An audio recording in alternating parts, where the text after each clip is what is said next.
Gente, bom dia, boa tarde, boa noite. Aqui é a Adriana, eu sou analista da DIRI-B, que é a Diretoria Pedagógica B, da Metropolitana B, que é uma das regionais da Secretaria de Educação de Minas Gerais.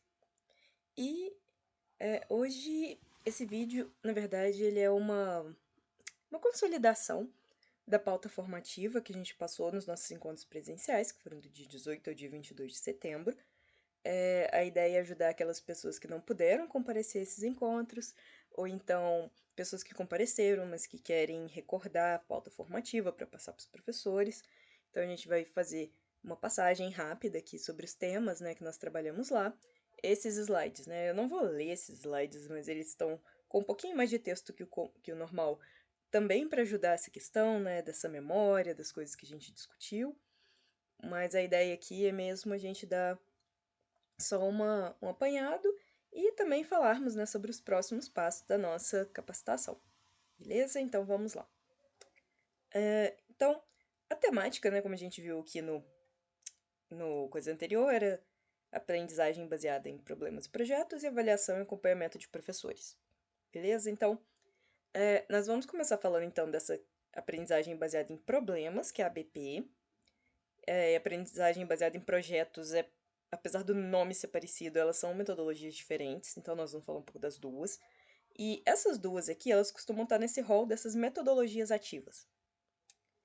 Que, assim, existem várias formas de você conceituar, mas de uma forma mais geral, eu gosto de falar que são metodologias em que o estudante tem agência no processo de aprendizagem. E por que não protagonismo, né? Que é a palavra da vez.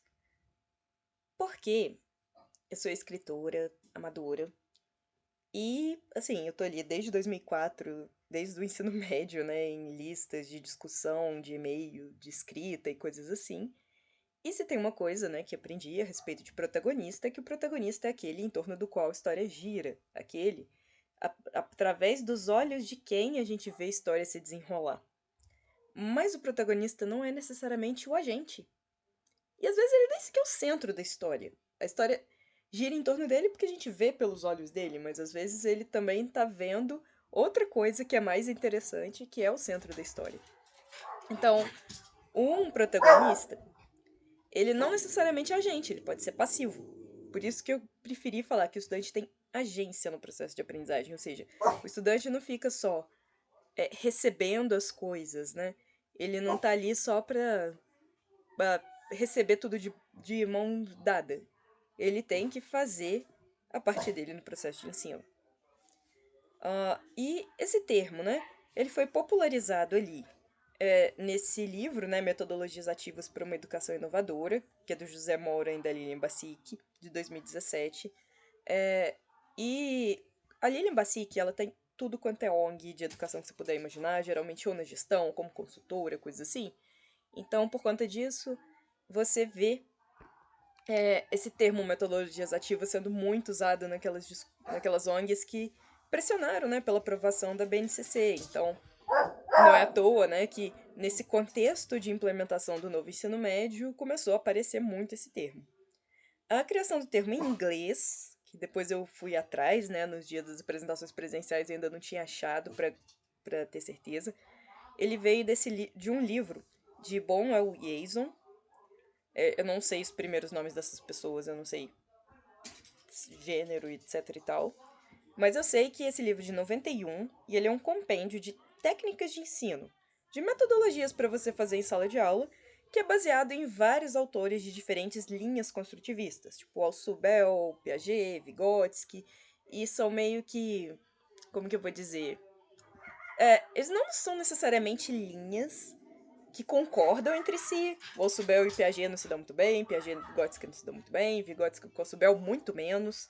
Então, não necessariamente isso aqui é uma teoria de ensino, é um framework, por assim dizer, né? É uma filosofia em cima da qual a gente vai trabalhar.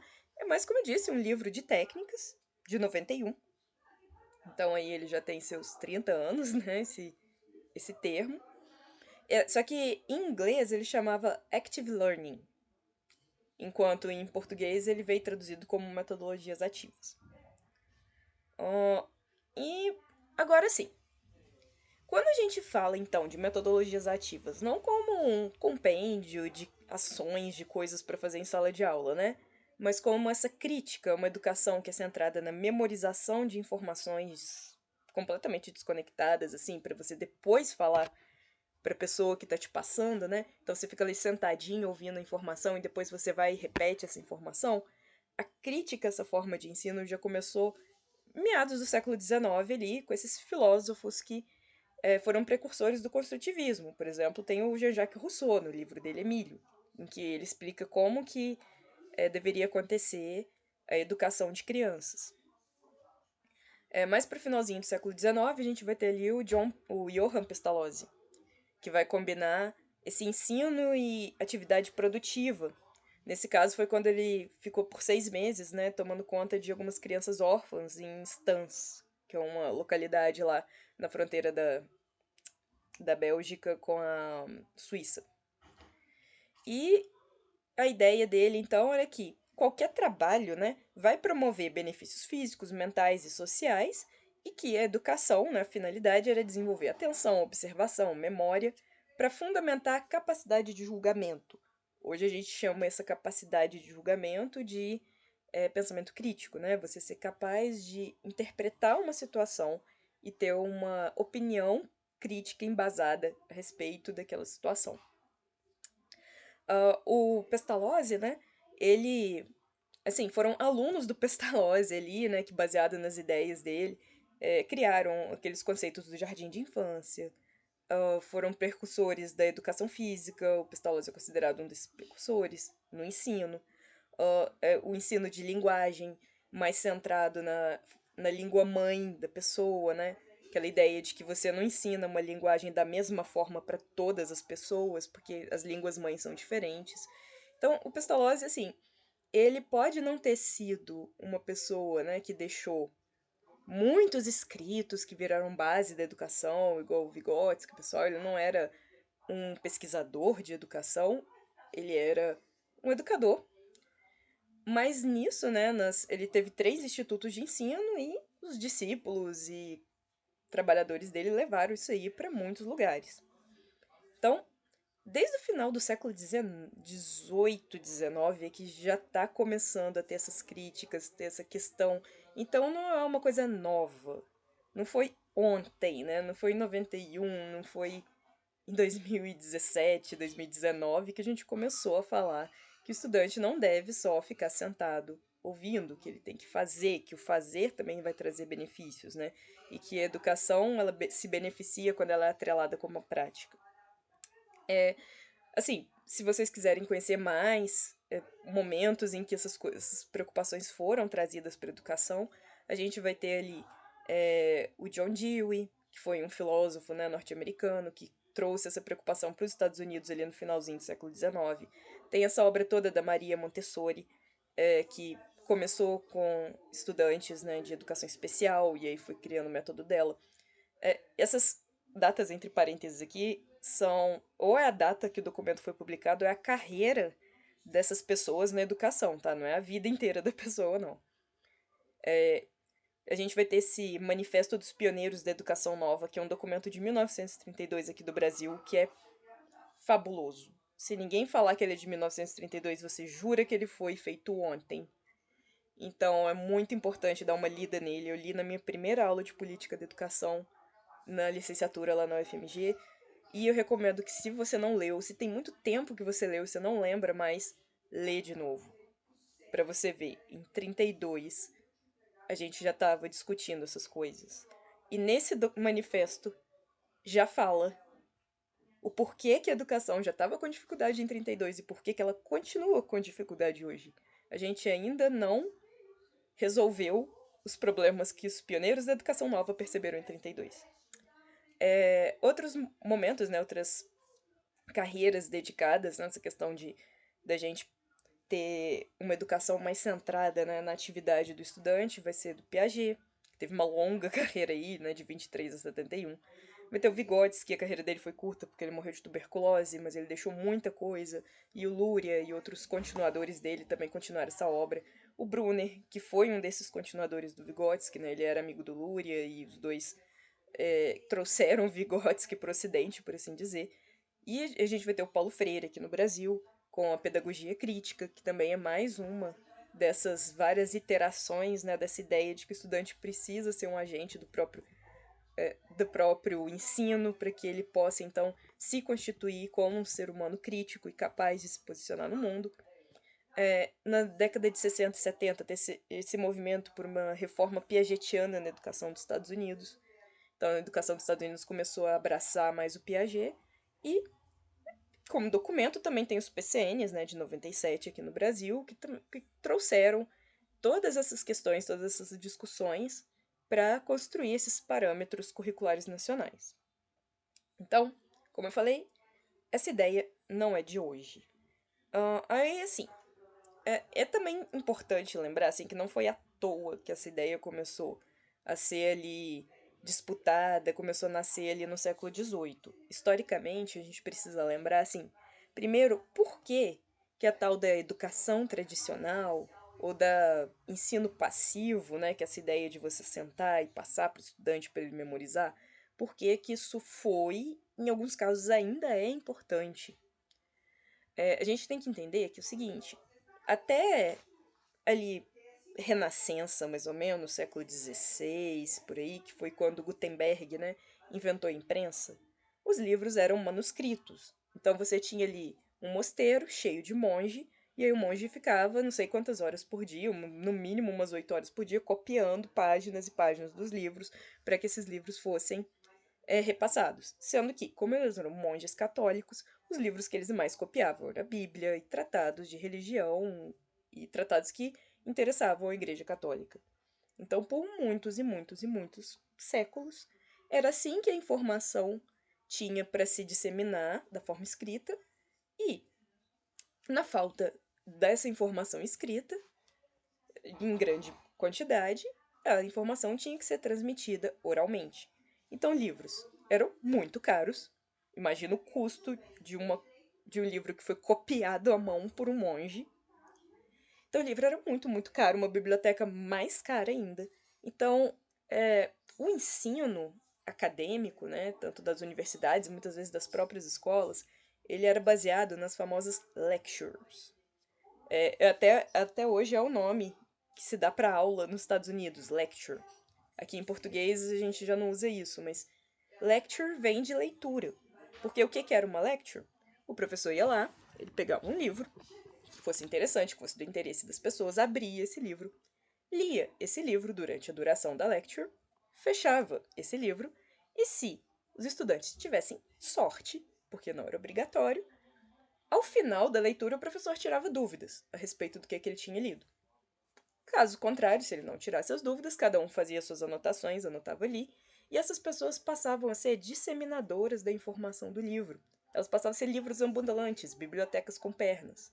E por isso que essas pessoas eram tão importantes, né, e tinham uma, um prestígio tão grande na comunidade delas, porque era a única forma que determinadas comunidades teriam acesso à informação, na falta de um livro, de uma biblioteca, que eram coisas extremamente raras e caras. Para não falar que os materiais, né, daquela época eram materiais muitas vezes não era papiro, era aquele material, esqueci como que chama, um que é feito de pele animal. Enfim, não eram coisas que dava para você guardar também por muito tempo, né, aqueles livros de rolo, enfim. A informação circulava, mas não era uma circulação rápida e não era uma circulação barata, simples. Então, quando o Gutenberg traz a imprensa, ele dá uma revolucionada nisso. Porque, assim, livro manuscrito não vai desaparecer tão rápido assim, mas a partir da imprensa vai sendo cada vez mais rápido produzir um livro, né? Você não precisa mais de monges copistas. Você monta lá o espelho da página e vai carimbando aquela página na folha de papel. O grande problema é que papel era um produto de importação da China.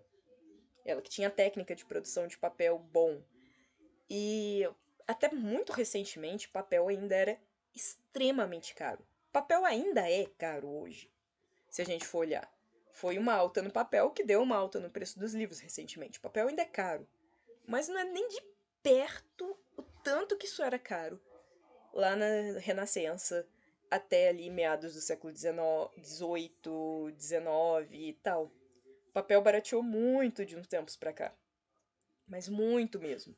Então, livro só começou a ser uma coisa que você encontrava em sebo, biblioteca só é uma coisa que você começou a encontrar em classe média, né, casas de classe média, foi justamente nesse período, século XVIII, século XIX. E aí, o que acontece? Você tendo informação em massa, fácil de ser acessada, ao alcance da sua mão e bem mais barata, aí aquela ideia de que você precisa ser o livro com pernas, né, a pessoa que memoriza o conhecimento que alguém está passando para você, que um guardião do conhecimento está passando para você e agora você vai passar na sua comunidade, diminui. O prestígio desse tipo de pessoa diminui, porque o trabalho dessa pessoa agora pode ser feito por livro. Ela não precisa mais pegar a informação do livro e levar para você, ela pode levar o livro diretamente, o livro está ficando mais barato. No século XIX a gente vai começar a ter os sebos, né, as lojas de livros usadas, e é quando as pessoas pobres vão começar a ter seus livrinhos, né. Às vezes ela vai ter um, dois livros ali que são tesouro dela, e mais tarde, hoje, qualquer um, né, que queira, assim, pode ir num sebo comprar livro por 2, 3, 4, 5 reais, 10 reais. E aí, mesmo você sendo pobre, você pode ter uma biblioteca. Isso era impensável até ali, aquela século XVIII, por aí, né? Quando a colonização começou a apertar mesmo, e esses produtos lá da China, do leste asiático, começaram a chegar em massa aqui no Ocidente. Essa que é a verdade. Então, então a gente vai ver que os livros foram a primeira revolução da informação.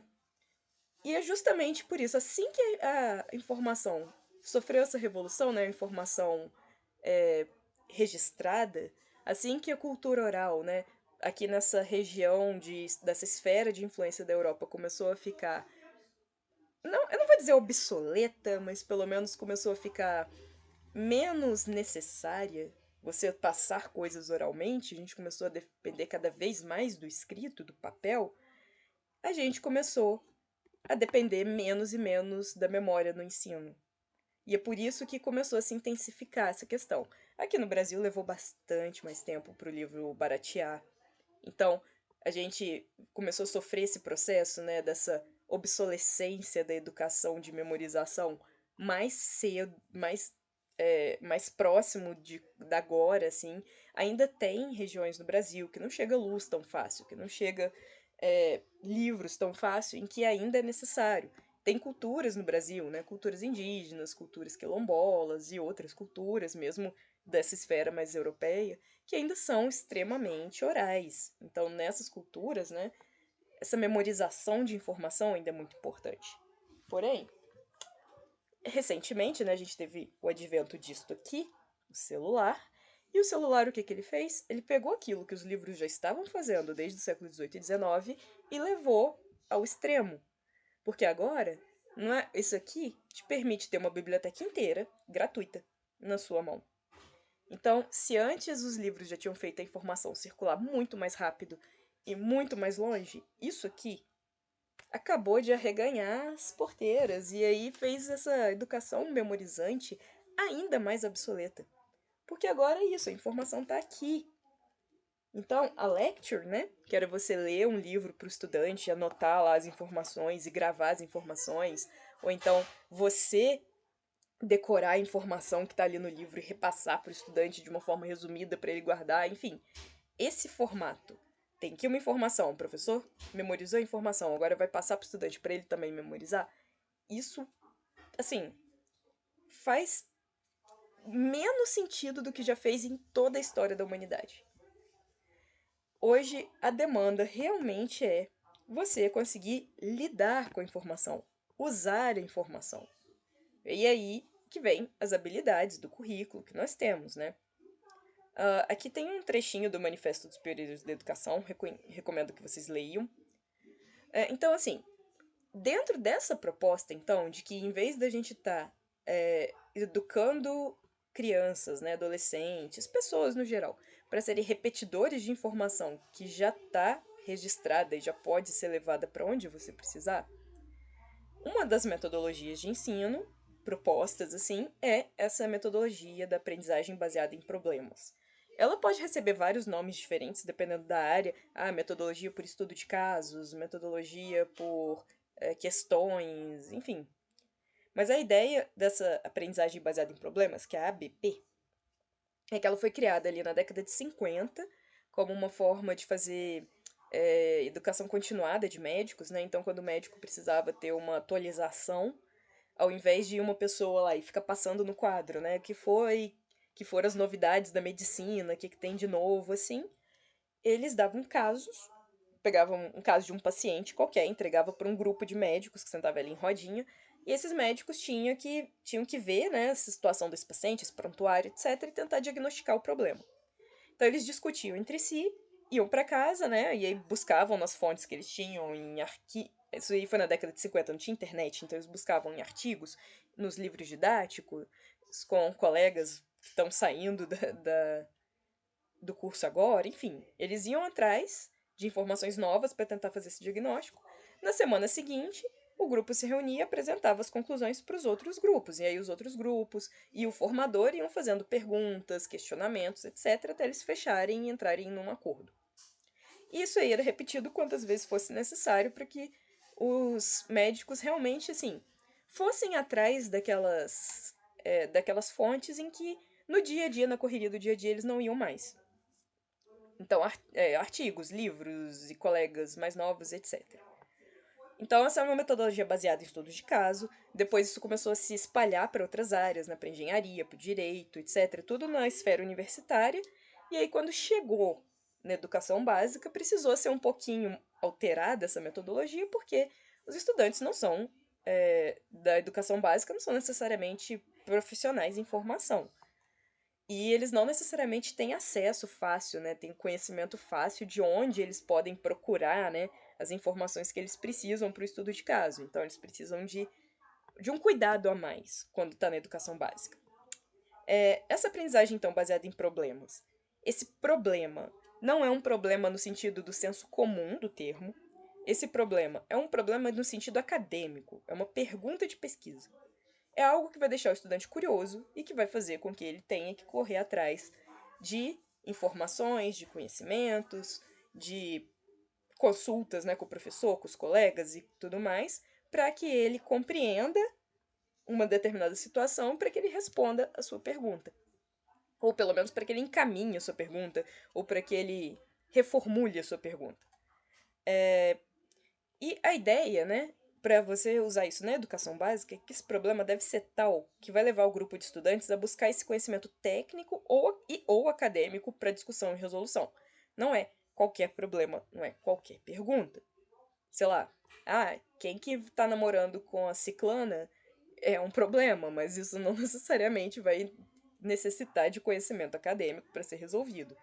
Precisam ser problemas que pode ser o aluno que traz curiosidades dele, pode ser o professor que traz o problema, mas o importante é que esse problema seja formatado de maneira a necessitar esse conhecimento técnico ou acadêmico e, de preferência, que o professor que está propondo a metodologia possa servir como orientador dele. E uma BP, então, geralmente vai terminar em um debate ou em uma apresentação. Então, a BP não precisa necessariamente terminar num produto, numa coisa pronta. Pode ser que no final da BP a pergunta inicial nem tenha sido respondida. Porque às vezes era uma pergunta muito difícil de ser respondida mesmo. Mas no processo de tentar responder a pergunta, a pessoa às vezes vai atrás de conhecimento, ela constrói conhecimento para ela mesma.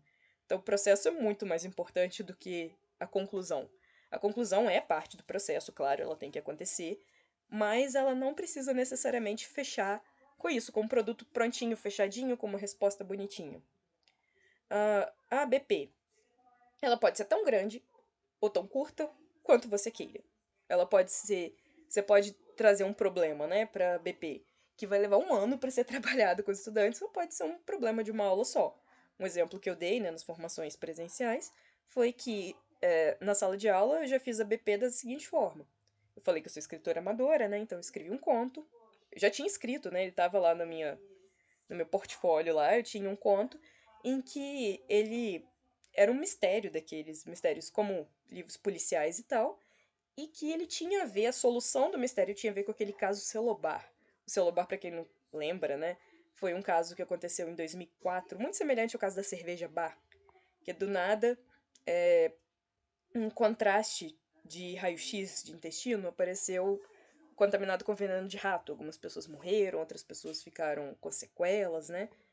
E, e assim, teve razões para isso aparecer. No caso da cerveja bar foi uma contaminação mesmo, externa, né? Não teve nada a ver com o processo de fabricação da cerveja, mas no caso do Celobar, o problema foi o processo de fabricação. Eles não fizeram o processo de fabricação de uma forma segura. Eles tentaram economizar e com isso, né, deu problema.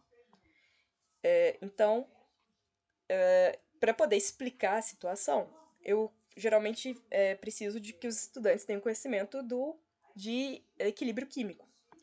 Então, o que, que eu fiz? Em vez de eu simplesmente chegar para os estudantes e falar assim, pesquisa aí o caso Celobar, porque eu falei assim, isso quando eu passei essa atividade era o quê? 2017, 18 por aí? E o caso Celobar é 2004. Isso não estava na mídia, o estudante não ia ter curiosidade por curiosidade só porque todo mundo está falando. Então eu peguei esse conto que eu tinha, eu li, nos 5 minutos finais de uma aula, falei que eles seriam os detetives que tinham que resolver o assassinato do conto, e enquanto eu lia, né, eu ia colocando no quadro as palavras-chave, assim, das coisas que estavam acontecendo, que eram as palavras-chave que eles tinham que procurar no Google, se eles fossem espertos, assim. Claro, algumas eram só enganação, era para eles descobrirem o que era importante ali, e eu falei, o primeiro aí que descobri, então, o mistério vai ganhar um pirulitão do Kiko, sabe? Foi uma época que eu consegui numa creche uns pirulitos que eles não podiam distribuir, então eu peguei pra mim. Beleza. Na semana seguinte, tinha 3 estudantes na porta, assim, já me barrando de entrar, porque eles já queriam falar, e eles me perguntaram, isso aqui mesmo e tal. Eu falei assim, não, ok, vocês vão falar pro resto da turma e a turma vai decidir. Então eles apresentaram o que eles acharam do caso Celobar. O Celobar era mencionado na história, de passagem, assim. Então eles procuraram, caçaram lá e tal. Não, o Celobar não era mencionado pelo nome, mas pelo nome da fórmula química. E eles falaram da pesquisa que eles encontraram, etc e tal. E aí, depois que todo mundo falou o que achou, eu li o resto do conto. Pra turma falar assim, não, eles acertaram mesmo. E aí eu fui pro quadro explicar para eles o que que era. Por que, né, que tinha ido parar veneno de rato no celular, que era uma questão de equilíbrio químico. Eu passei as reações químicas no quadro, a gente explicou, etc e tal, e essa foi a aula. Então, foi uma metodologia de problema baseada em problemas. O problema, no caso, era quem matou a fulana lá. Só que para eles poderem responder quem matou fulano, eles tinham que ir atrás desse caso Celobar. E aí, para que eles também entendessem como foi esse desdobramento do caso Celobar, e até para entender o que aconteceu na história que eu contei, eu passei no quadro ali essas questões de equilíbrio químico. Então, durou 5 minutos de uma aula e outra aula inteirinha. Ou seja, uma aula e um pouquinho. Não foi muito. Não precisa ser muito. A BP pode ser curtinha. Você pode ter uma pergunta que você começa a sua aula com aquela pergunta e você conclui aí ao longo da aula. Isso já foi uma BP, dependendo da situação. E o estudante também pode trazer perguntas. Ele pode levantar a mão, fazer uma pergunta para você lá no início da aula e a aula agora vai girar toda em torno daquela pergunta dele. Isso aí também está dentro da BP. O importante é que seja uma pergunta que vai levar a aquisição de conhecimento para que possa chegar num debate, numa resposta ou algo assim. Já a aprendizagem baseada em projetos é bem diferente. A sigla pode até ser a mesma, né? Parecer a mesma, mas enquanto a aprendizagem baseada em problemas vai começar com um problema e vai terminar com essa curiosidade satisfeita, parcial ou totalmente, ou com essa questão do reenquadramento do problema, a aprendizagem baseada em projetos começa com uma demanda e termina com um produto. Então, qual que é a diferença? Uma demanda não é necessariamente uma pergunta. Uma demanda pode ser: tem goteira aqui na sala. É uma demanda, tem goteira, eu não quero que tenha. Outra demanda pode ser: nossa comunidade escolar aqui precisa saber mais a respeito de vacinação porque tem uma taxa de vacinação baixa aqui. Isso é uma demanda. Então, essas questões todas aí, né? Aquilo que a gente normalmente chama de problema no dia a dia é que é a demanda. Então, você começa com essa demanda. Essa é uma demanda que pode ser trazida pelo aluno ou pode ser trazida pelo professor, mas é muito importante que o aluno abrace aquilo, que ele entenda aquilo como uma demanda. E Para resolver aquela demanda, vocês vão fazer um produto, vão entregar um produto, seja um relatório, seja uma intervenção que vai ser feita ali, seja uma coisinha, uma obra de arte, uma feira de ciências em que vocês vão fazer experimentos, enfim. Começa com uma demanda, termina com um produto. E esses dois métodos, né, a BP e a aprendizagem em projetos, podem se cruzar quando o problema de pesquisa quando a demanda é um problema de pesquisa e o produto é, sei lá, um artigo, um trabalho. Isso aí, uma apresentação que você vai ter? Pode ser. Mas elas não necessariamente se cruzam. Aí você pode ter um projeto que não tem nada a ver com problemas de pesquisa, com perguntas, etc., que é só uma demanda mesmo, uma coisa que está acontecendo ali, uma necessidade.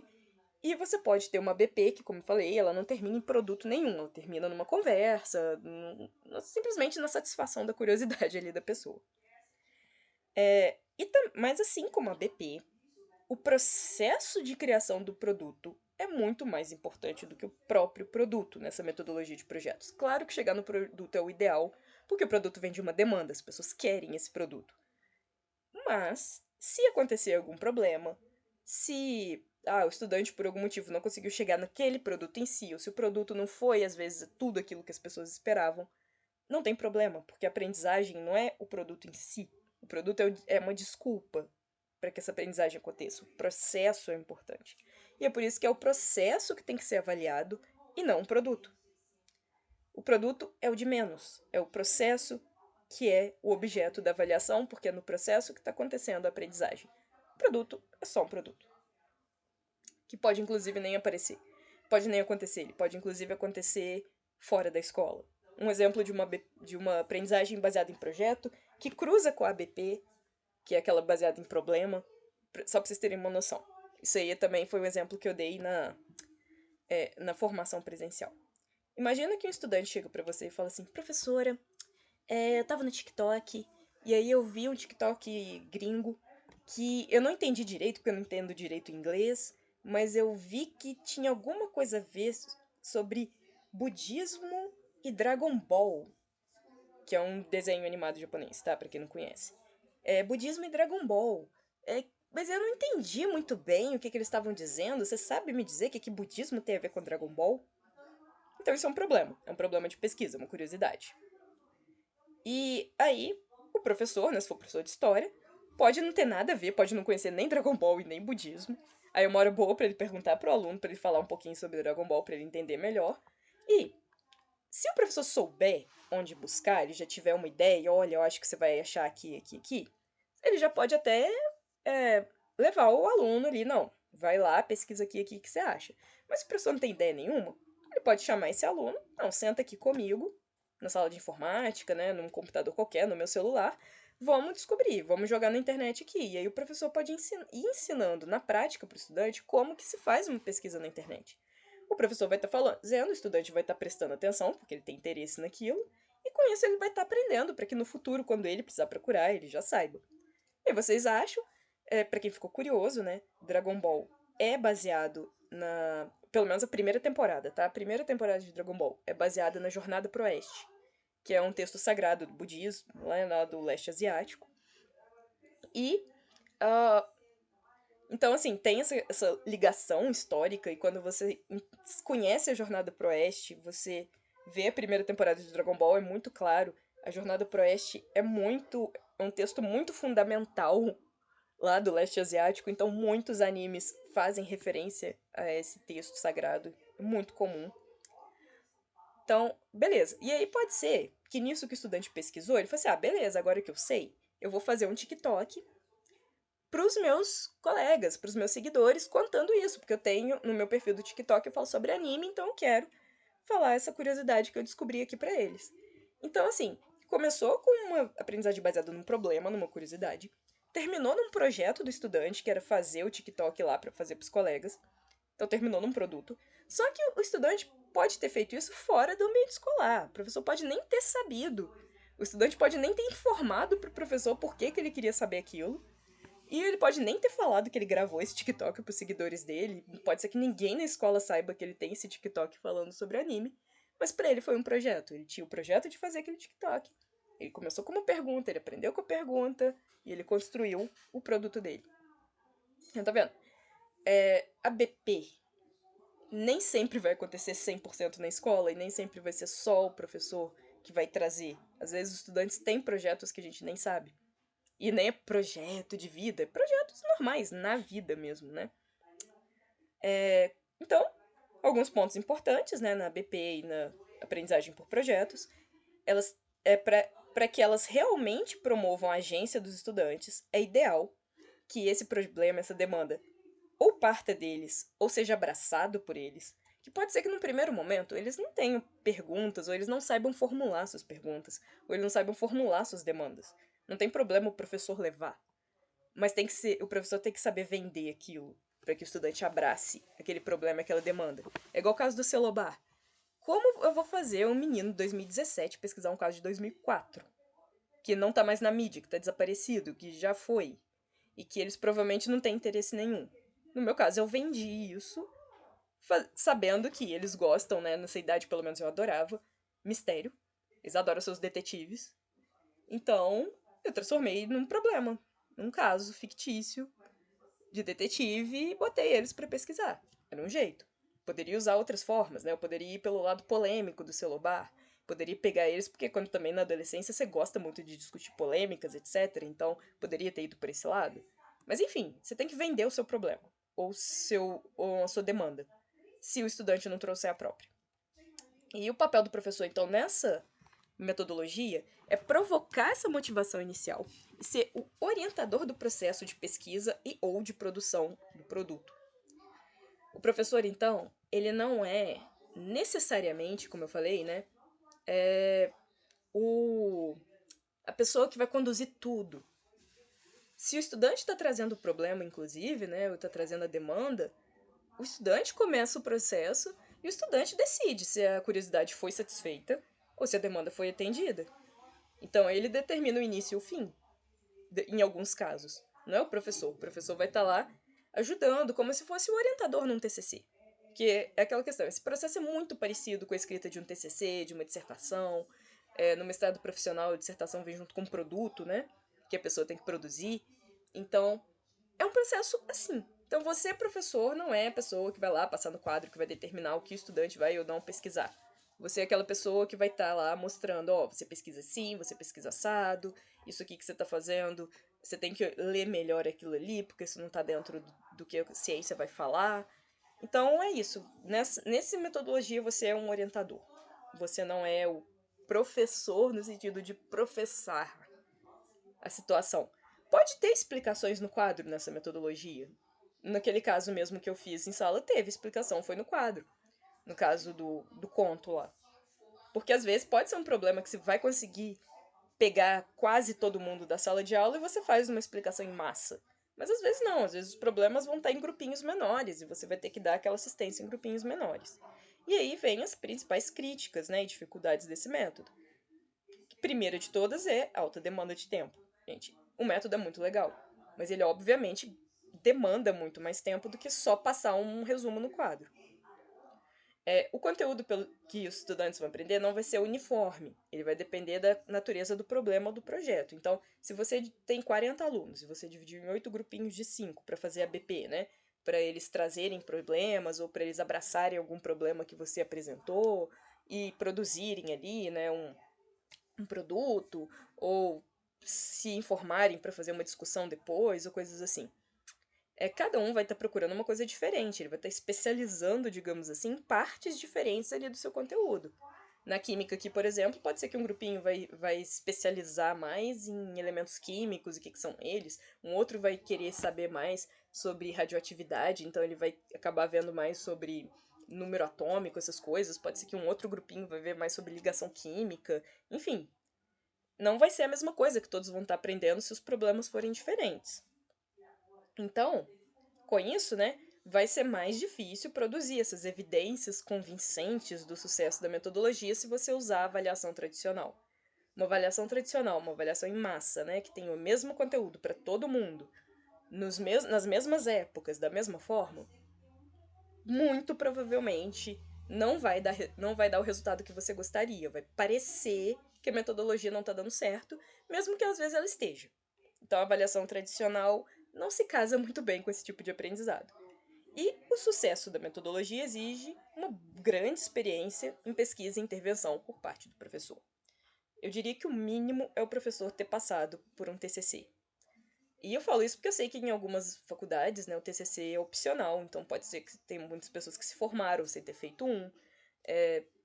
Assim, isso, a gente sempre espera que isso não tenha acontecido, mas eu sei muito bem que existe um mercado de venda de TCC. Então teve muita gente que compra o TCC mesmo, que a pessoa tá entupida de coisas na vida, não tá com tempo de fazer o TCC, então ela dá um jeito. Então, assim, eu nem vou recriminar essas pessoas, eu sei lá o que passou na vida dela, cada um com seus problemas, mas se você não passou por essa experiência de ter que fazer um TCC, fazer uma dissertação, escrever um artigo, é bem possível que você vai ter dificuldade na BP. Porque você não necessariamente vai saber as dificuldades que você pode ter enquanto você está pesquisando um tema. Você não necessariamente vai saber as formas como você é avaliado nessa situação. Você não necessariamente vai ter aquela prática de investigação mesmo. E a gente não ensina muito bem o que a gente não sabe muito bem. Eu vivo falando, né, que um bom professor tem que ser um bom aluno, porque se você não sabe mais como aprender, você não vai conseguir ensinar. Você só ensina o que você sabe. Se você não sabe aprender, como você vai ensinar o aluno a aprender? Então, e aí, para você ensinar por investigação, o professor tem que ser um bom investigador. Não precisa ser um investigador perfeito, não precisa ser um investigador maravilhoso, mas tem que ser alguém que pelo menos dá conta de investigar alguma coisa. Dá conta de receber um tema na mão, sem nenhuma indicação, e descobrir informações a respeito daquilo. Beleza. E aí, então, como eu falei aqui, né, essa metodologia não bate muito bem com a avaliação tradicional. E para falar a verdade, nenhuma metodologia construtivista bate muito bem com a avaliação tradicional. Então agora a gente precisa comentar um pouco sobre isso. Então, as avaliações elas têm que ser alinhadas com essa metodologia que você está fazendo. Uma avaliação tradicional vai avaliar um ensino tradicional. Então, uma avaliação de memória vai avaliar um ensino de memória. Ela não vai necessariamente avaliar o ensino investigativo, de pensamento crítico, de coisas assim, porque se ela é de memória, ela não está interessada nessas outras coisas. E se você então não adequa, né, o seu tipo de avaliação à metodologia que você está usando ou aos seus objetivos de aprendizado, você não vai conseguir aferir o sucesso da sua prática. Você nunca vai saber direito se você está indo bem ou não. Você às vezes vai ter a sensação que você está indo péssimo. E você não está indo péssimo, necessariamente. Pode ser que você esteja indo muito bem. Só que o tipo de avaliação que você está usando não está avaliando o que você está fazendo de bom. Então, para isso, né, toda avaliação começa na determinação dos objetivos de aprendizagem, é aí que você começa a avaliar. Então, sua avaliação não começa lá na frente, começa aqui.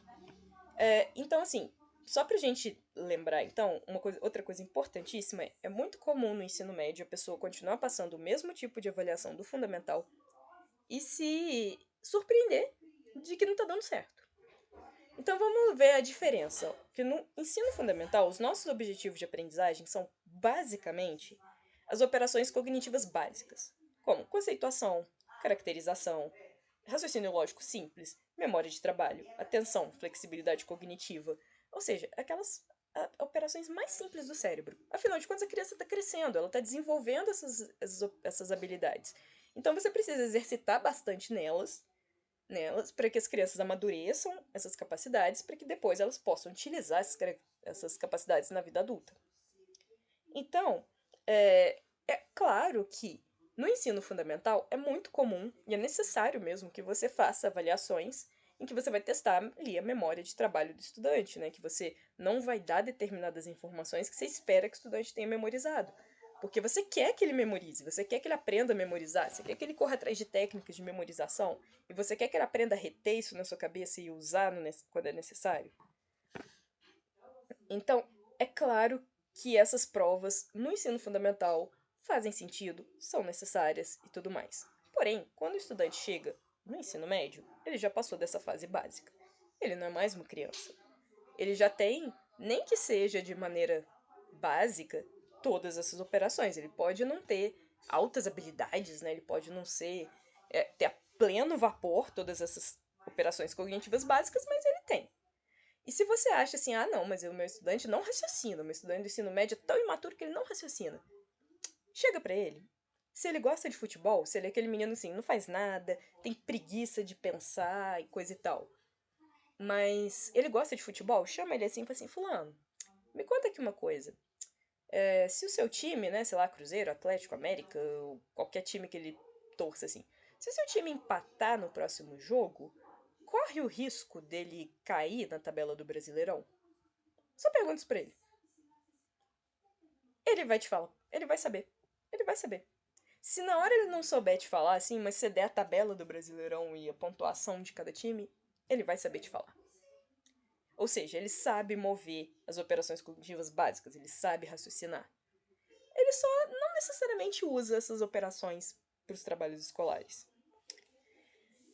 Então, assim, você continuar fazendo avaliações que avaliam essas operações cognitivas básicas no ensino médio é você tratar o seu estudante do ensino médio como criança. Então não é à toa que ele fique entediado. Ele já sabe conceituar e caracterizar, ele já sabe fazer raciocínios lógicos simples, ele já tem memória de trabalho, atenção e flexibilidade cognitiva, a menos que ele tenha algum problema neurológico que dê problema, mas eu tenho TDAH e mesmo que tendo essas funções executivas aqui, né, memória de trabalho, atenção e flexibilidade bem impactadas, eu tinha desenvolvidas bastante no ensino médio para poder viver. Então, assim, no ensino médio, o nosso objetivo são essas operações cognitivas avançadas, que é comunicação, empatia, argumentação, metacognição, colaboração, indução, dedução, análise, síntese, que vão muitas vezes envolver todas essas coisas aqui em cima. Então, no ensino médio, mesmo no antigo ensino médio, você não está vendo essas coisas. E você pode ver isso refletido nas habilidades do currículo do novo ensino médio. No currículo do ensino fundamental, você vai ter, constitui tal coisa, determine tal coisa, caracterize tal coisa, faça ligação entre tal coisa e tal coisa, reconheça tal coisa. Vai estar ali esse tipo de coisinhas simples, né? De operações simples. Mas quando chega no ensino médio, aí já é diferente. Analise tal coisa, conclua tal coisa, discuta tal coisa, argumente tal coisa, analise tal coisa. Então, por causa disso, os alunos do ensino médio, gente, adolescentes, já são quase adultos. Lembra que com 16 anos, o adolescente já pode votar. Se você juntar adolescentes de 16, 17 anos e eles se organizarem em massa, eles elegem um presidente. Então a gente vai confiar num adolescente para eleger um presidente, mas a gente não vai confiar que ele já tem as operações cognitivas básicas e que agora ele precisa delas complexas. Gente, adolescente já sabe muito mais da própria vida. Claro que ele vai ser imaturo em relação ao adulto. Ele, assim, em muitos casos, nem todos. Porque na maioria dos casos ele ainda nem não trabalha, ele ainda não tem que sustentar a família, ele ainda não tem várias responsabilidades da vida adulta. Então, óbvio que ele vai ser imaturo. Ele não tem a mesma experiência de vida que um adulto. Mas não quer dizer que por ele ser imaturo em termos de experiência de vida, que ele é imaturo em termos de raciocínio, em termos de cérebro. Ele não é. O cérebro dele ainda tem informação, ainda tem coisas que ele está terminando de exercitar durante a adolescência, mas não são mais essas coisinhas básicas. E se a gente acha que as coisinhas básicas a gente tá tratando igual criança e adolescente sabe quando tá sendo tratado igual criança. E ele odeia isso. Bom, então, a gente precisa, então, ter muito cuidado, gente. E quando eu falo isso, eu nem tô falando de vocês, é uma crítica que eu fiz a mim mesma. Isso vem de uma autocrítica, ok? Então, veste a carapuça quem quiser. Eu não tô dizendo que vocês necessariamente fazem assim, mas eu sei que quando eu comecei a ficar insatisfeita com as minhas avaliações, eu falei assim, gente, mas eu tô cobrando coisa fácil na minha avaliação e os estudantes não estão conseguindo. O que tá acontecendo? Não tem mais como eu facilitar a minha avaliação. Eu já tô cobrando as operações básicas ali. E aí foi a hora que eu percebi, assim, que a minha avaliação, o que era o problema? Ela tinha uma barreira de memória. Ela não era difícil, mas ela tinha uma barreira de memória. Então, eu vou dar um exemplo do Enem, para vocês entenderem o que é uma barreira de memória. Teve uma questão de química, não lembro se foi 2019, 2020, 2021, foi recente. Mas foi uma questão que um monte de gente falou assim, nossa, porque essa questão tava muito difícil, dificílima, e não sei mais o que, foi uma das questões mais difíceis que caíram de química orgânica e tal. Ok, aí eu fui ver o que era a bendita da questão difícil. Juro pra vocês, gente, era uma questão de múltipla escolha. Tinha duas moléculas. De múltipla escolha, não, perdão, era uma questão de jogo de 7 erros. Tinha duas moléculas e o estudante tinha que ver o que tinha de diferente delas. Ele tinha que analisar e encontrar o pedacinho diferente. E ele ia encontrar que tinha um pedacinho diferente. Era só isso. Só que, ao invés do enunciado perguntar isso, fala assim, ó, observe as duas moléculas abaixo e indique o que elas têm de diferente e as alternativas serem, né, os pedaços que elas poderiam ter de diferente ou coisas assim. Não. O enunciado era uma história genérica daquelas moléculas que não tinha nada a ver com o problema. E a pergunta era, que tipo de isomeria existe entre essas moléculas? E aí tinha os 4 tipos de isomerias ali. 4 termos técnicos da química. Aí eu tô assim, gente, só pra vocês saberem, eu estudei na UFMG, eu comecei em 2006 o curso de Química, eu concluí o bacharelado em 2010, não, no final de 2010, início de 2011, e concluí a licenciatura em 2012. Ou seja, fiquei de 2006 a 2012 na Química. Durante muito tempo eu fiz iniciação científica na orgânica. E eu nunca, NUNCA, nunca usei esses 4 termos que estavam ali. Para nada. Ou seja, eu era uma aluna de química. Eu fiz iniciação científica na orgânica, então passei bastante tempo na química orgânica e eu nunca usei esses termos que estavam no Enem. É o termo do rodapé, do rodapé, do rodapé, do rodapé. Ou seja, se o estudante não lembrasse o que são esses termos, o que eles significam, se ele não olhasse para aquilo e não soubesse, se ele não soubesse o significado daqueles termos técnicos, ele não respondia a questão, ele ia ficar batucando naquilo ali. Sendo que no final das contas, se ele lembrar o que significam aqueles termos, você fala assim, tá, isso quer dizer isso quer dizer aquilo, aí a questão vira puro jogo dos 7 erros. Ou seja, a questão não é difícil, mas a barreira de memória é muito alta, porque ele tem que lembrar um monte de coisa. E aí, para ele lembrar o significado desses 4 termos técnicos, a definição desses termos técnicos, tem outros termos técnicos que ele também tem que lembrar. Então, para lembrar só esses 4 termos técnicos, às vezes ele tem que lembrar uns 50 outros para chegar naquilo ali. Então, por isso que dá problema, porque a barreira de memória é muito gigante. Mas se fosse dada essa informação para o estudante, o que quer dizer cada um daqueles termos ali, a pergunta era muito fácil. E esse aí, e então assim, um jeito bem legal de vocês verem, né? Que foi o jeito que eu usei, assim, para saber se uma avaliação ela tá mais preocupada com a memória do que com a, as outras capacidades do estudante, né? De raciocínio, de dedução, de coisa lógica, de raciocínio lógico, etc. É só dar uma consulta e ver o que acontece na prova. Se na hora que você entrega a consulta para o estudante a prova fica trivial, porque tudo que está na prova está na consulta, você só está cobrando memória. Você só quer saber se o estudante lembra o que você falou, lembra o que ele leu. Você está basicamente dizendo assim: você prestou atenção no que eu estava falando? Você lembra? Prova aqui para mim. Você não necessariamente está cobrando se ele sabe lidar com essa informação, o que ele faz com essa informação. Então, quando você dá uma prova de consulta e mesmo assim ela continua difícil, porque apesar das informações estarem ali, o estudante precisa refinar essas informações, precisa utilizar essas informações, transformar, né, analisar, sintetizar, alguma coisa assim, aí você pode dizer, não, essa prova está cobrando mais do que só memória.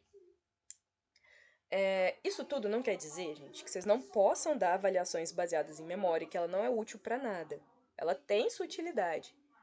É só que essa utilidade é uma utilidade estatística, uma utilidade muito mais para o professor do que para o aluno.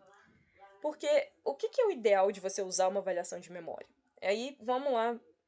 Porque assim, já que essas metodologias ativas são baseadas no construtivismo, né? Já que essa demanda da gente fazer um ensino mais ativo, mais adequado ali, né, para as nossas necessidades atuais, é baseada no construtivismo. O que o construtivismo diz a respeito da memória? Especialmente o socioconstrutivismo ali do Vygotsky, né? Que a memória vai sendo construída com o uso.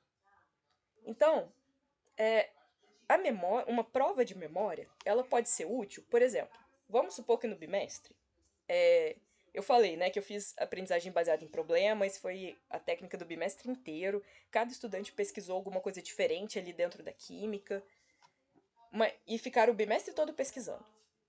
O negócio tem alguns pontos na química que são chaves. Átomo, por exemplo. Praticamente tudo na química passa por você conhecer átomo. Se você não conhecer o que é um átomo, você não vai entender praticamente nada da química. Então, eu posso fazer para os alunos uma prova em que eu quero ver se eles guardaram o que é átomo. Se eles sabem me explicar o que é átomo sem ajuda de livros ou de consultas. Nesse caso, o que eu estou querendo ver? A minha ideia olha, se eles realmente pesquisaram bastante, se eles realmente mergulharam em temas da química, eles esbarraram nesse conceito. Não tem como. Então eu quero ver se realmente eles fizeram isso, se realmente eles participaram, se realmente eles correram atrás de conhecimentos da química e que, portanto, eles lembram que esse conceito Se teve alguma palavra técnica, né, que você usou o bimestre inteiro, que toda hora você precisava dela para explicar alguma coisa, você pode depois fazer uma prova de memória. Você pergunta, você dá uma prova para os meninos e vê se eles memorizaram o que é aquilo. Isso vai te dar uma estatística se aquela sala ali realmente estava prestando atenção, se realmente participou e se realmente foi atrás desse conhecimento químico ou não. Ou se ficou só no senso comum e não mergulhou. E é isso que vai mostrar. Isso não vai mostrar habilidade de aluno, conhecimento de aluno, não vai necessariamente demonstrar o conhecimento que o menino teve, mas é uma estatística, uma forma de você ver ali se o conhecimento está realmente chegando nos estudantes através da sua metodologia, né? Esse conhecimento basicão ou não. E é isso. E é para isso que serve uma prova de memória. Então, as avaliações do governo, o Enem e etc., deveriam servir para isso, para fazer uma aferição de, olha, os estudantes estão sabendo alguma coisa, eles têm alguns conceitos aí chave, né, que eles estão usando tanto no ensino médio que agora eles sabem, pelo puro uso, de tanto usar, eles sabem lidar com esse conceito aqui. Quais conhecimentos estão aparecendo mais? Quais são os conhecimentos-chave que as escolas estão passando, que os estudantes estão saindo? Está tendo alguma deficiência num conhecimento muito importante que, quando passa aqui, ninguém sabe? Então, é meio que para fazer uma estatística, uma avaliação de turma, uma avaliação de rede, uma avaliação de metodologia de ensino. Não é para fazer uma avaliação do estudante. O estudante pode não lembrar, e tá tudo bem se ele não lembrar, porque pode ser que ele não precisou tanto assim desse conceito quanto os outros. Mas no geral é importante que a comunidade esteja sabendo, porque se uma ou duas pessoas não souberem, os outros ajudam. Agora, se ninguém sabe aquele conceito, bom, aí é um problema. Então, para isso que serviria uma avaliação de memória, uma avaliação que você sem consulta. Para a rede, não para o aluno. Para o aluno, o que vai ser a avaliação? Bom, aí a gente vai entrar em outras metodologias de avaliação que a gente vai mostrar ali. Mas enfim, habilidades e competências elas vão pertencer à esfera do uso e não da memória.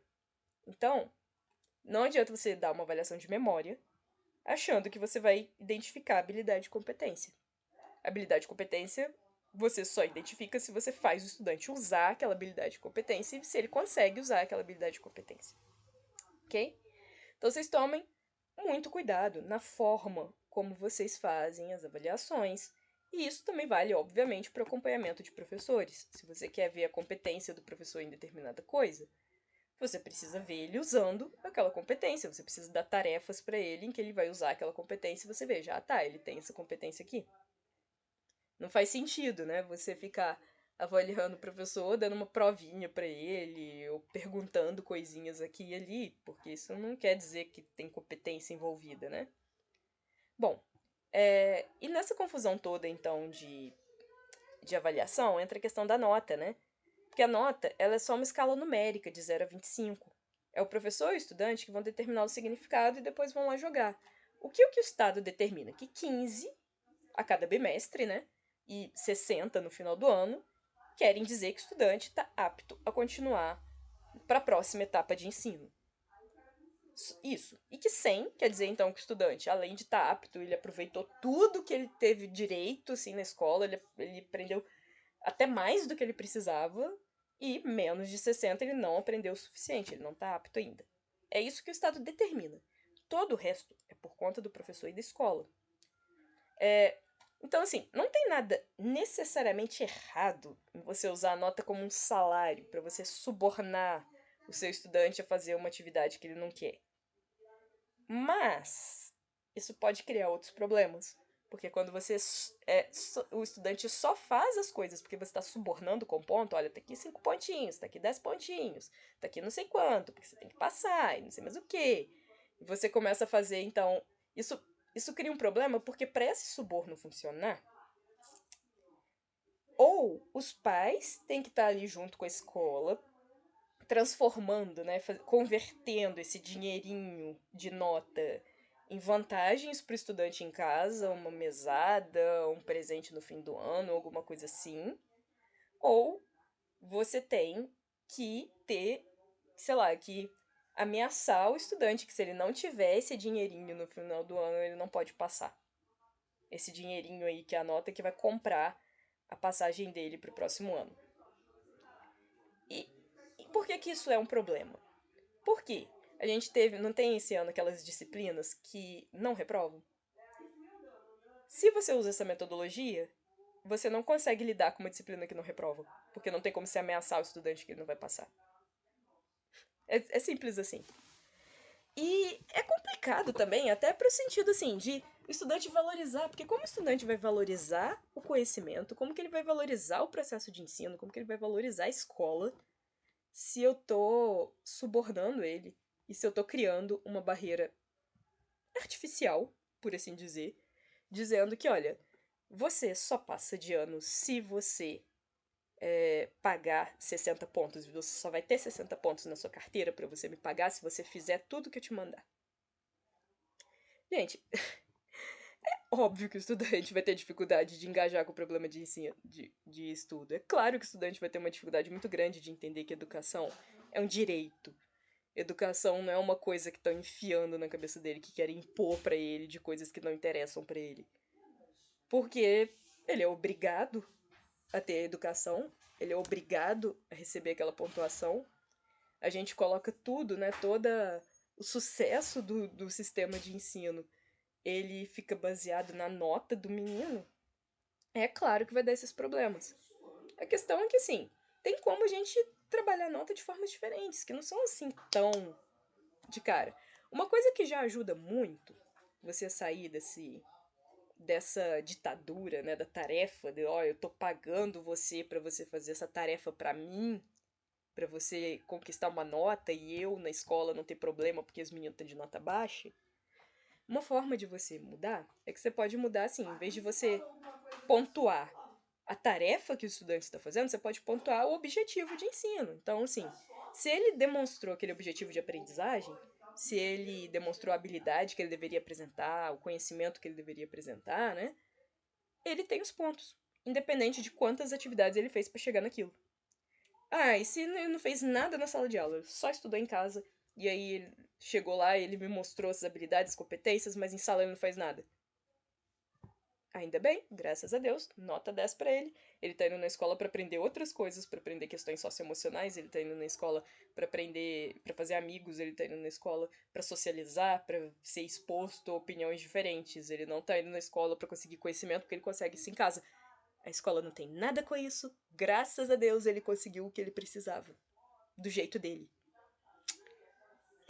A gente não precisa massacrar todos os estudantes para fazer assim com que todos tenham que passar pela mesma coisa. Quando você pontua por tarefa, ó, é 10 pontos para prova, é 5 pontos para trabalho, é 3 pontos para caderno, etc e tal, aí é injusto. Fica injusto os estudantes receberem a mesma nota sem ter feito as mesmas coisas, porque eles estão recebendo por tarefa. Então eles têm que ter feito as mesmas tarefas para receber as mesmas coisas. Mas, quando você pontua em vez de você pontuar por tarefa, você pontua por objetivo de aprendizagem, então cada estudante vai fazer a tarefa que ele acha necessário para chegar naquele objetivo. E aí você pode falar com o estudante, olha, eu sei que você não está querendo fazer isso, Mas você só vai ter o ponto se você me demonstrar que você é capaz, sei lá, de fazer uma análise dessa situação aqui. Se você demonstrar que você sabe o que é um átomo. Então, essa atividade aqui que eu tô fazendo é para te ensinar. Tenta aqui. Aí esse estudante, mas eu não tô aprendendo com ela, eu não tô conseguindo. Ok, então o que você acha que vai te ajudar? Que outra atividade você poderia estar fazendo, então, para você aprender isso para mim? O que você sugere? Ou se você não sugere, olha, tem essa outra sugestão que você poderia talvez fazer com o fulano ali que também tá com dificuldade. Porque então que vocês não fazem assim, enquanto o resto da sala tá fazendo assim, para vocês chegarem. Para ir fazendo aquela questão da autonomia do próprio estudante e atrás do seu conhecimento, do seu jeito, e você, como professor, sair ajudando nisso. E você pode sim dar avaliações para que o estudante possa se autoavaliar. Então você passa uma avaliação para o estudante ver se ele chegou onde ele queria chegar, se ele chegou no objetivo de aprendizagem que ele desejava. Porque essa que é a ideia. É claro que hoje a gente fala isso, né, que o estudante é que vai se autoavaliar, o estudante é que tem que correr atrás, ele que tem que exigir o ensino, parece uma coisa é, quase utópica. Mas isso não é utópico, isso é real. Isso já acontece em vários lugares. Uma amiga minha, ela estudou na escola técnica de Viçosa. E ela falou que lá era assim. Eram os estudantes que exigiam dos professores as matérias. Eram os estudantes que exigiam repetir determinada matéria porque eles acharam que eles não aprenderam. E tá tudo bem, porque isso, a repetição, repetir de ano, também é um direito. E que é uma coisa que não é uma punição. Repetir de ano é um direito, porque o Estado tem o dever de oferecer educação para as pessoas. Então, se a pessoa chegou no final do ano e ela não sentiu que ela recebeu a educação que ela deveria ter recebido naquele ano, ela tem o direito de cursar o ano novamente para que ela possa aprender aquilo que é o direito de aprendizagem dela. Então, como eu falei, é a pessoa que tem que correr atrás do seu direito de repetir de ano. Então, assim, não é a escola que tem que punir o estudante porque não prestou atenção com uma repetição de ano. Repetição de ano não é punição. Repetição de ano é um direito que o Estado tem que oferecer para aqueles com qual ele falhou, aqueles com qual ele não conseguiu dar aquilo que a pessoa queria. Mas é que tá. E se a pessoa queria? E se a pessoa queria? E se a pessoa chegar para mim e falar assim, não, mas eu queria isso aqui? Tá tudo bem, eu não ligo se eu não aprendi tudo, eu só quero um papel do diploma. Então, é aquela coisa. Quer ver, olha. Pega o SUS. O SUS não é um direito. Tem alguém que vai lá, quando você tá no hospital do Unimed, com uma arma, e fala assim, não, sai aqui agora, eu tô te apontando essa arma, eu vou te matar se eu não for lá no SUS gozar o seu direito de atendimento gratuito. É assim que funciona? O médico do SUS vai lá, toca na sua campainha e fala assim que eu vim aqui trazer o seu direito de consulta gratuita do SUS, porque você não tá indo lá. Você tem que ir lá, você tem uma meta aí de tantas consultas gratuitas que você tem que ir fazer no SUS por ano, porque é seu direito. Como assim você não tá gozando o seu direito? Sabe? Não é louco quando a gente fala assim? Mas com a educação é a mesma coisa, a educação é um direito. E a pessoa tem que realmente, a gente tem que criar os nossos estudantes para valorizar esse direito e ir atrás desse direito, para que as avaliações sirvam não para eu avaliar o estudante, mas para o estudante me avaliar, para ele se autoavaliar e para ele exigir se ele quer mais ou não, se ele chegou onde ele queria ou não, se ele sente que ele está apto para ele fazer, sei lá, se ele quer fazer um vestibular, se ele quer fazer um concurso, se ele quer fazer se ele quer criar um negócio próprio, ou se ele queria escrever um livro. E aí, para isso, ele precisava de um certo conhecimento que estava ali no ensino fundamental, no ensino médio. No ensino fundamental, a gente ainda tem criança, mas no ensino médio já são adultos. Os estudantes já estão preparados para serem adultos. Se você é, se você emancipar um estudante com 16 anos, ele já é um adulto legalmente. E aí? A gente vai tratar eles como crianças que não conseguem, que não são capazes de ter vontades ou de interesses ou coisas assim, até quando, né? Eu vou dar também alguns exemplos que a gente já tinha trabalhado na Diribê. Desses eu vou passar muito rápido, porque tem um vídeo inteiro sobre essa planilha que eu vou mostrar aqui pra vocês. Eu posso também depois linkar esse vídeo. mas essa é uma planilhinha que eu passei para vocês, foi lá em 2021, foi no meio da pandemia, se eu não me engano. Que é uma forma de fazer uma avaliação, que assim, a gente vai começar por uma rubrica. E essa rubrica vai ser não da atividade, mas do bimestre. E aí como vai funcionar? O 25, que é esse desenvolvimento excepcional, que foi estudante que aproveitou tudo, eu vou vir aqui e colocar os meus critérios de avaliação do bimestre. O que o estudante precisa me apresentar para ele ter 25? Então ele tem que ter essa habilidade parcialmente desenvolvida conforme esperado.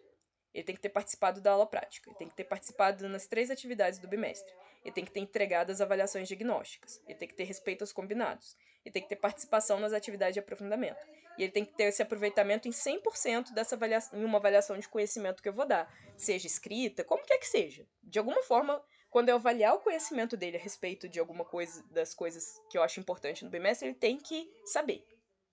Então, isso vai ser o estudante que vai ter 25. Aí, 15, que é o desenvolvimento esperado, que assim, ele vai ser aprovado, ele só não é excepcional. O que eu vou fazer? Vão ser os mesmos critérios do 25, só que, por exemplo, em vez de ser 3 atividades do bimestre, eu vou falar assim, ele tem que ter participado em pelo menos 2. Uma delas pode ser que às vezes ele já tinha aprendido, ele não quis fazer, ou ele não pôde fazer, etc e tal. Então, eu vou vou flexibilizar uma das atividades, e nos conhecimentos, ao invés dele ter um aproveitamento de 100% nas avaliações de conhecimento, ou seja, toda avaliação de conhecimento que eu fiz, ele soube responder tudo que eu perguntei, ele tem que demonstrar pelo menos esses conhecimentos aqui, que é compreender representação de substância química, compreender conceito de íon e compreender estrutura atômica em níveis de energia. Ele tem que demonstrar isso de conhecimento de química, que essas vão ser as coisas que eu vou trabalhar o bimestre todo. Esses vão ser aqueles conhecimentos básicos que eu falei, né, que ele vai aprender pelo uso. Então, isso é o que vai dar o 15. Esses conhecimentos, essas 2 atividades e a habilidade parcialmente desenvolvida.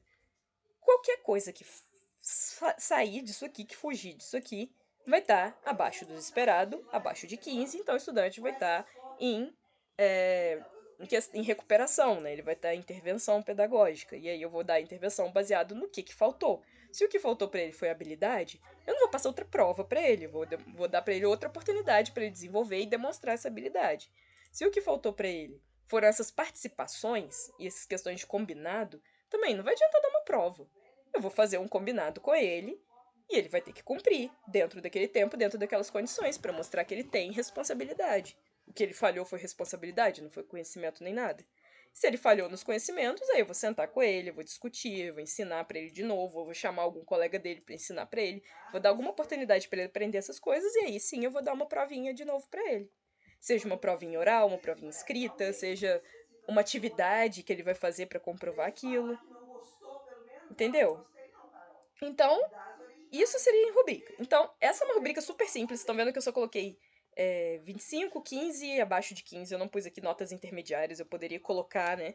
Eu poderia, sei lá, pegar esses tópicos todos aqui e falar assim, isso aqui é 25, e aí eu posso dar notas diferentes para essas habilidades, sei lá, eu posso dar 10 aqui para essa habilidade, eu posso dar 5 para essa. Eu poderia fazer essa mudança, mas isso seria rubrica. O que isso é diferente do que a gente faz normalmente? É que em vez. É que, como eu falei, você está preocupado com os objetivos de aprendizagem, que sejam essa questão de responsabilidade, de. Não só os objetivos de aprendizagem de conhecimento, né? E também socioemocional. Você está preocupado com responsabilidade, você está preocupado com trabalho em grupo, você está preocupado com valorização, né, dos aprofundamentos, você está preocupado com o conhecimento, com habilidades, etc e tal. E para o estudante ter nota, então ele tem que ter essas coisas. Agora, se ele acertou determinado exercício ou não tem problema, ele pode ter errado, ele pode ter feito errado. Mas quando ele fez, foi o processo de aprendizagem dele. Então pode ser que tenha um estudante que precisou fazer uns 20 exercícios até ele fazer certo. Pode ter estudante que deu certo no primeiro.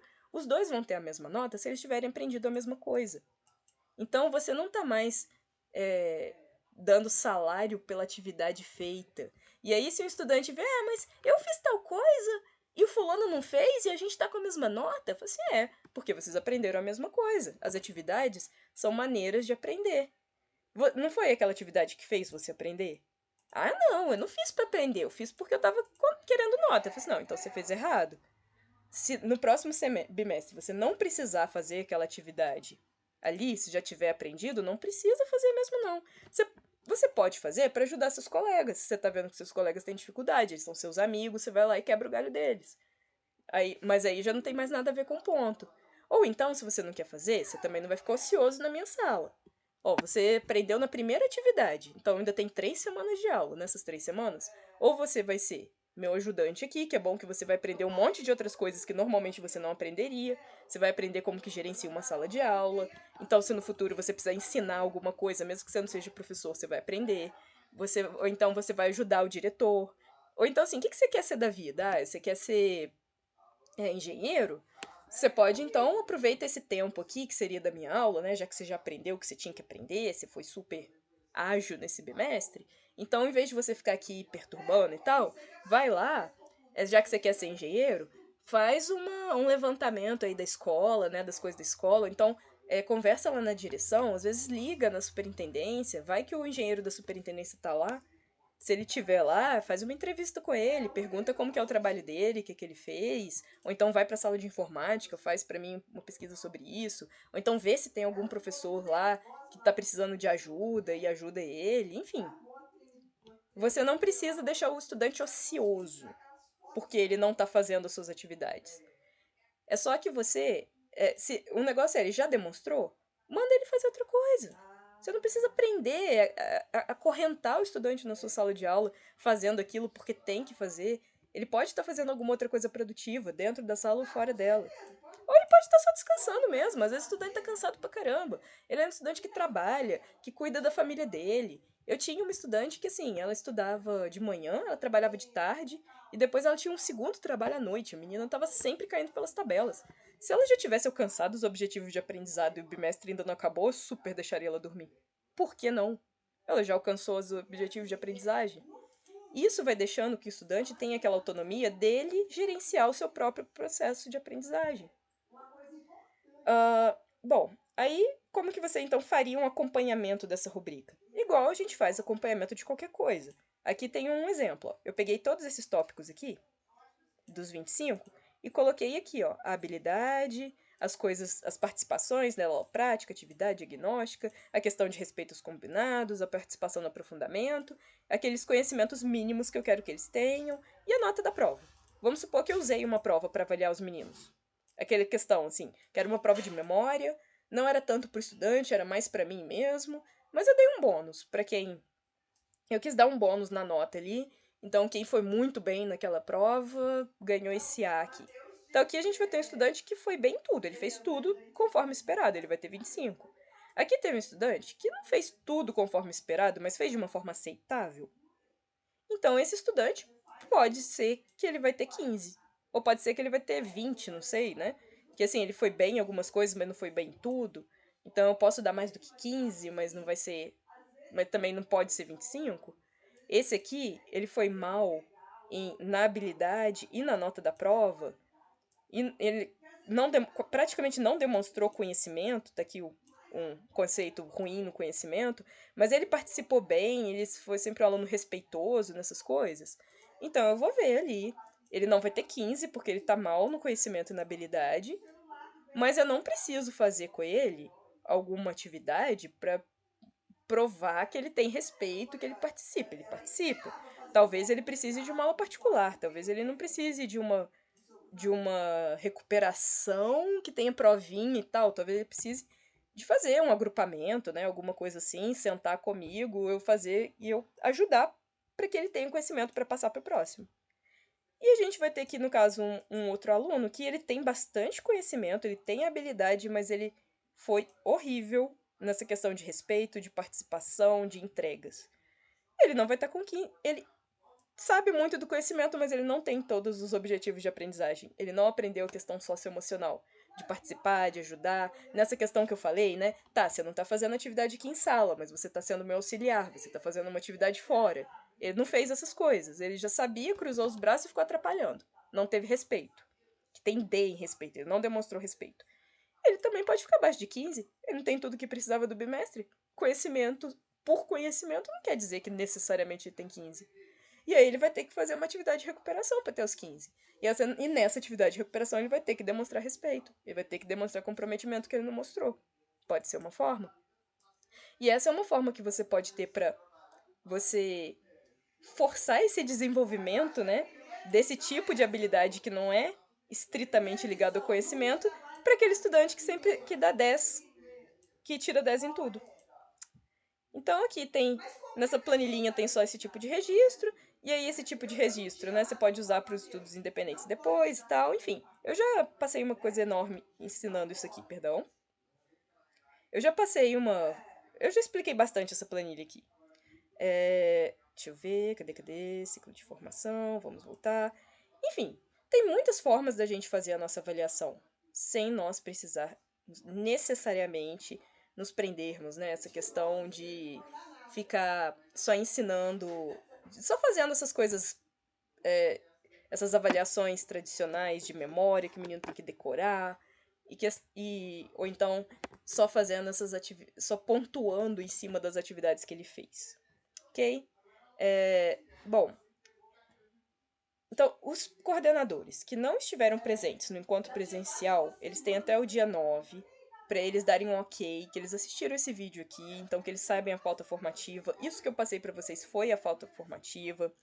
Então, vocês podem levar essa discussão que eu levei aqui, ou vocês podem levar atividades para os professores, perguntas, né? Roda de conversa com eles a respeito do que eles acham que é avaliado, o que eles acham que é essa questão da aprendizagem baseada em problema e projeto. Podem levar exemplos para eles, podem levar estudos de caso, podem desafiar esses professores, né?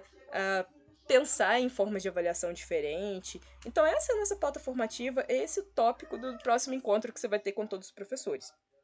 Então, quem já participou do presencial já tá sabendo, quem não tá vendo, tem até o dia 10. Quem já participou do encontro presencial não precisa assinar a lista de novo. Eu acabei de consolidar essa lista hoje, tá toda arrumadinha, com todas as coisas lá. Eu já sei, então, todas as pessoas que participaram, que dia que participaram, que horário que participaram, para poder fazer um certificado bonitinho para elas. Tem o link, né? Esse vai ser o link da lista de presença, eu vou colocar depois que a gente terminar aqui. E aí, quando esse data show, esse slide chegar em vocês, vai ter o link aqui da lista. E eu devo colocar também no vídeo. E o nosso próximo encontro vai ser no final de outubro. Aqui tá final de setembro, não, final de outubro. Vai ter o compartilhamento online de projetos, práticas, materiais e outras ferramentas que as escolas estejam usando com sucesso. Então você, que tem um projeto legal na sua escola, ou que tem feito, que tem criado um material legal para sua escola, ou você que é mais acadêmico, escreveu artigos e coisas que você acha que são interessantes, ou você que tem alguma ação social, pode até ser para além dos muros da escola, qualquer coisa que vocês estiverem fazendo, que vocês acreditam que está trazendo sucesso para o processo de ensino, seja no contexto do novo ensino médio ou não, pode ser uma coisa que você já fazia antes e que no novo ensino médio você continua fazendo, e se acabar o novo ensino médio você vai continuar fazendo, mas algo que você acha assim que isso vai ajudar os professores, compartilha com a gente. Vai ser então no final de outubro, vou passar a data certinha e eu vou criar então esse formulário para você fazer essa proposta de apresentação. Então a ideia é fazer algo parecido com aqueles congressos de acadêmicos assim, só que vocês não vão precisar de pôster nem nada. Vocês vão falar que é que vocês querem apresentar, qual que vai ser a proposta. E aí eu vou ver quantas pessoas vão querer apresentar, vou marcar a data e vou marcar os horários e passar para vocês, para que a gente tenha esse momento e aí apresenta quem quiser. Então assiste quem quiser assistir. Eu acho que vai ser bem legal. Mas nós vamos dar mais detalhes para o futuro. Eu quero agradecer muito. E para falar também algumas questões, né, que as pessoas trouxeram durante as formações, algumas pessoas falaram, mas e a questão do Enem? Porque a gente precisa preparar nossos estudantes para o Enem. Afinal de contas, é através do Enem que eles têm acesso ao ensino superior, né? Ensino superior gratuito. É uma forma de eu ter uma. Como fala? De eu levar, né, essa ascensão social para esses meus alunos, ainda mais se eles são de áreas de mais risco e coisas assim. E aí eu preciso comentar uma coisa, né? A primeira coisa que é importante. não necessariamente passar no Enem significa que o estudante vai conseguir cursar uma faculdade federal. Afinal de contas, dependendo de onde ele mora, ele tem que se transportar até a faculdade federal. Ou ele tem que se mudar para perto da faculdade federal e gastar dinheiro de aluguel, gastar dinheiro de alimentação, coisas que ele não tem. Ou ele vai ter que trabalhar para conseguir aquilo, ou ele não vai conseguir, ele vai chegar uma hora que ele vai soltar. Então, passar no Enem por si só não garante mobilidade econômica, a menos que ele tenha como permanecer, como ele tenha conseguir uma bolsa, talvez, numa FUMP, né, no caso da UFMG, ou se ele consegue algum outro tipo de auxílio. Pode ser que ele nem consiga, mesmo que ele não tenha condições. Então, pode ser que ele desista e que ele evada antes mesmo dele se formar, mesmo ele tendo passado no Enem. Então, se a gente colocar as nossas esperanças, né, na ascensão assim dos estudantes, só em passar no Enem, a gente está com problemas. Outra questão também é que todos os anos são cerca de 1 milhão, 1 milhão e meio de pessoas que fazem Enem. Porém, o SISU só disponibiliza entre 100 e 200 mil vagas. Ou seja, nem 10% dos alunos que fazem Enem conseguem uma vaga no SISU, numa universidade federal. E lembrando que às vezes ele vai conseguir uma vaga numa universidade federal de um estado onde ele não consegue morar, mesmo que ele tenha ajuda de custo. Então, assim, a gente. Assim, não é que a gente não vá ajudar os estudantes que têm esse objetivo de fazer Enem. Não é que a gente não vá ter as disciplinas, né, de preparação para o Enem, que às vezes tem, simulados e coisas assim, que a gente sinta que os estudantes, que vai ajudar os estudantes a ter essa perspectiva. Ainda mais se eles já demonstraram essa necessidade. Eu não estou dizendo, então, que não é para a escola trabalhar isso de forma nenhuma. O que eu estou querendo dizer é muito importante a gente parar e pensar se vale a pena sacrificar uma forma diferente, uma forma mais em que o estudante é mais agente do processo de ensino dele, que o estudante é mais responsável, que o estudante consegue ver como que a educação é um direito de aprendizagem que ele tem que cobrar, que ele tem que correr atrás, uma forma de ensino que ajude esse estudante a ter, então, esse pensamento crítico, essa forma de se organizar em favor do Enem, de uma preparação para o Enem, que pode não ser útil para o estudante, que ainda que ele passe, pode não levar ele nem sequer a conseguir concluir a sua universidade. Então, assim, até que ponto o Enem vai ser importante para o meu público? Até que ponto é importante eu dar essa educação mais firme para o meu estudante em outras coisas? Porque ele pega um empréstimo, ele faz uma faculdade privada, né? Tem vários empréstimos do governo, tem o FIES, tem coisas assim. Então, assim, tem outras formas do estudante fazer faculdade que não passa pelo Enem. Então, se o estudante ele tiver uma educação boa, se ele for uma pessoa consciente, uma pessoa crítica, uma pessoa com grandes habilidades, mesmo que ele faça uma faculdade de fundo de quintal, a pior do mundo, ele vai ter o diploma e com as habilidades dele ele vai conseguir ser um bom profissional, ele vai correr atrás, ele vai conseguir cobrir qualquer déficit de educação que ele tenha. Agora, um estudante que seja excelente em passar no Enem, depois que ele passa no Enem, e aí? Onde que ele vai pegar todas aquelas outras habilidades para além de passar no Enem, sendo que a gente já viu que passar no Enem requer muito mais memória que qualquer coisa? Sabe, se a questão é memorizar, a gente faz um clube à tarde, para quem não tem MTI, faz um clube à tarde de memorização para passar no Enem, de treinamento para o Enem, ué. Abre um cursinho comunitário, faz parceria com um cursinho comunitário. Agora, um cursinho comunitário, né? Um clube de treinamento para o Enem, um professor particular para passar no Enem, nenhuma dessas coisas vai dar para o estudante aquelas habilidades cognitivas avançadas que dependem da socialização e que dependem desse tipo de atividade presencial, né, atividade investigativa que ele não vai ter em casa, que ele não vai ter em livro, que ele não vai ter na forma passiva de conhecimento. Ele pode treinar para o Enem no ensino passivo, mas ele não pode adquirir essas outras capacidades no ensino passivo. Então, assim, igual eu falei, até que ponto vale a pena a gente focar num ideal de Enem e com isso sacrificar coisas que poderiam ser melhores, coisas que poderiam criar é, mais aliados para nós nessa luta por uma educação melhor. Então, eu gostaria que vocês pensassem muito nisso. Uh, é, as questões dos itinerários formativos, então, como vocês podem ver aqui, tentem trabalhar essa questão mesmo do estudante. Fala assim, gente, isso é um direito de aprendizagem de vocês, isso não é um dever. Então, o que, que vocês querem aprender? Como vocês. A questão da avaliação, deixa que eles se avaliem. Vocês chegaram onde vocês gostariam? Na hora que vocês forem fazer aquela rubrica igual eu mostrei lá, constrói com eles os objetivos de aprendizagem, constrói objetivos de aprendizagem que eles queiram.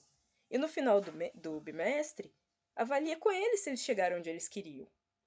Ó, você queria tais objetivos, você alcançou nessa coisa? Por que, que você não alcançou?